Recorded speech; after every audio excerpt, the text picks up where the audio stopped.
First నెల మాత్రమే 100 రూపాయలు ఎక్కువ. ఎందుకంటే మనకి ఇలాంటి ఒకటి ఎంప్లాయీ కోడ్ తీసుకుంటాం, ఒకటి ఐడి కార్డు వస్తుంది, మనకి ఇలాంటిది ఒకటి బాండ్ వస్తుంది. మనకు యాక్సిడెంట్ ఇన్సూరెన్స్ వచ్చేసి 50,000, 500 కడుతున్నాం కాబట్టి యాక్సిడెంట్ ఇన్సూరెన్స్ వచ్చేసి 500 ఉంటాయి. ఒకటి నార్మల్ మెసేజ్ కూడా వస్తుంది. మనం ఫస్ట్ కట్టే 100 రూపాయల బెనిఫిట్స్ ఇది అన్నట్టు. తర్వాత ఏంటంటే ఇక నెక్స్ట్ మంత్ నుంచి మనం 500 సేవింగ్ చేసుకోవాలి. 6 సంవత్సరాలు చేయాలి.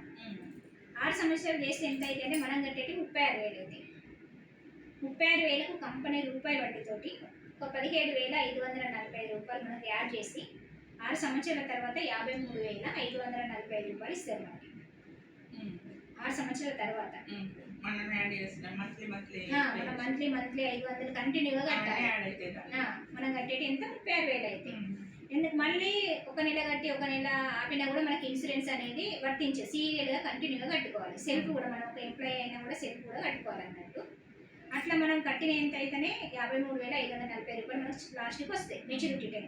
మన స్టార్టింగ్ డేట్ ఎప్పుడు అయితే జాయిన్ అయినామో అది ఇక్కడ ఉంటుంది. నేను 2022లో జాయిన్ అయినా.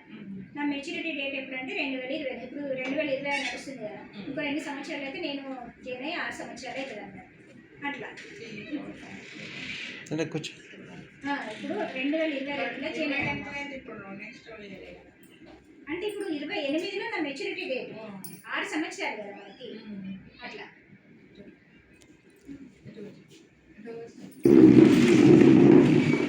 నువ్వు కూడా కూర్చో రాకేష్. ఏం కాదు అది మమ్మీ ఇట్లా మామూలు